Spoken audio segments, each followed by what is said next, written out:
ನಮಸ್ಕಾರ ಸ್ನೇಹಿತರೆ, ಇವತ್ತು ನಮ್ಮ RCB ತಂಡದವರು ಒಂದು ಅದ್ಭುತವಾದಂಥ 2 ಆಟಗಾರರನ್ನು ಪರ್ಚೇಸ್ ಮಾಡ್ಕೊಂಡಿದ್ದಾರೆ. ಅದಕ್ಕಿಂತ ಮುಂಚೆ ನಮ್ಮ KL ರಾಹುಲ್ ಅವರು ಕನ್ನಡಿಗ KL ರಾಹುಲ್ ಅನ್ನು ಪರ್ಚೇಸ್ ಮಾಡ್ಕೋಬೇಕಾಗಿತ್ತು ನಮ್ಮ RCB ತಂಡ. ಯಾಕೆ ಅಂದರೆ 23 ಕೋಟಿಗೆ ನಮ್ಮ RCB ತಂಡ ಯಾರಿಗೆ ಒಂದು ಪರ್ಚೇಸ್ ಬೆಡ್ ಮಾಡಿತ್ತಂದರೆ ವೆಂಕಟೇಶ್ ಅಯ್ಯರ್ ಅವರನ್ನು ತೆಗೆದುಕೊಳ್ಳಲು ಒಂದು ಪ್ರಯತ್ನ ಮಾಡಿತ್ತು. ಅಲ್ಲಿ ದೊಡ್ಡ ತಪ್ಪು ಮಾಡಿದೆ ಎಂದು ಕೂಡ ಹೇಳ್ಬೋದಾಗಿದೆ. ಯಾಕಂದರೆ ಅವರನ್ನು ಬಿಟ್ಟಿದ್ದು ಒಳ್ಳೆಯದಾಯಿತು. KL ರಾಹುಲ್ ಇವ್ರಿಗಿಂತಲೂ ಚೆನ್ನಾಗಿ ಆಡುವಂಥ ಆಟಗಾರ, ಕ್ಲಾಸ್ ಬ್ಯಾಟಿಂಗು, ಬರೀ 14 ಕೋಟಿಗೆ ಸೇಲ್ ಆಗಿದ್ದಾರೆ. ಅದು ಒಂದು ದೊಡ್ಡ ಆಶ್ಚರ್ಯವಾದಂಥ ವಿಷಯ ಅಂತ ಹೇಳ್ಬೋದಾಗಿದೆ. ಯಾಕಂದರೆ ನಮ್ಮ KL ರಾಹುಲ್ 14 ಕೋಟಿಗೆ ಇನ್ನೂ 1-2-3 ಕೋಟಿ ಒಂದು ಬೆಡ್ ಮಾಡಿ KL ರಾಹುಲ್ನ ಪರ್ಚೇಸ್ ಮಾಡಬೇಕಾಗಿತ್ತು. ಆದರೂ ಕೂಡ ನಮ್ಮ RCB ತಂಡ ಒಂದು ದೊಡ್ಡ ಮಿಸ್ಟೇಕ್ ಮಾಡಿದೆ ಅಂತ ಕೂಡ ಹೇಳ್ಬೋದಾಗಿದೆ. ಯಾಕಂದರೆ ಅದ್ಭುತವಾದಂಥ ಆಟಗಾರನ ಕೈ ಬಿಟ್ಟಿದ್ದಾರೆ. ಮಾರ್ಕಸ್ ಸ್ಟೋನಿಸ್ ಅವರು ಕೂಡ ಒಂದು ಕೈ ಬಿಟ್ಟಿದ್ದಾರೆ. 11 ಕೋಟಿಗೆ ಒಂದು ಪರ್ಚೇಸ್ ಆಗಿದ್ದರು, ಆದರೂ ಕೂಡ ಅವರನ್ನು ಕೈ ಬಿಟ್ಟಿದ್ದಾರೆ.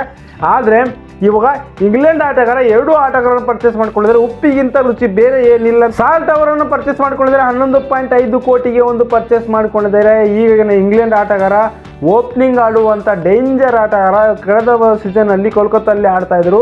ಅದ್ಭುತವಾದಂಥ ಪ್ರದರ್ಶನ ಕೊಟ್ಟಿದ್ದಾರೆ. ಸೂಪರ್ ಡೂಪರ್ ಆಗಿ ಆಡ್ತಾರೆ. ಕೇವಲ ಒಂದು 15 ಎಸೆತ ಆಡಿದರೆ 30-35 ರನ್ ಮಾಡುವಂಥ ಆಟಗಾರ ಸಿಕ್ಕಿದ್ದಾರೆ ಅಂತ ಕೂಡ ಹೇಳ್ಬೋದಾಗಿದೆ. ಇದು ಒಂದು ಒಳ್ಳೆ ಕೆಲಸ ಮಾಡಿದೆ ನಮ್ಮ RCB ತಂಡ.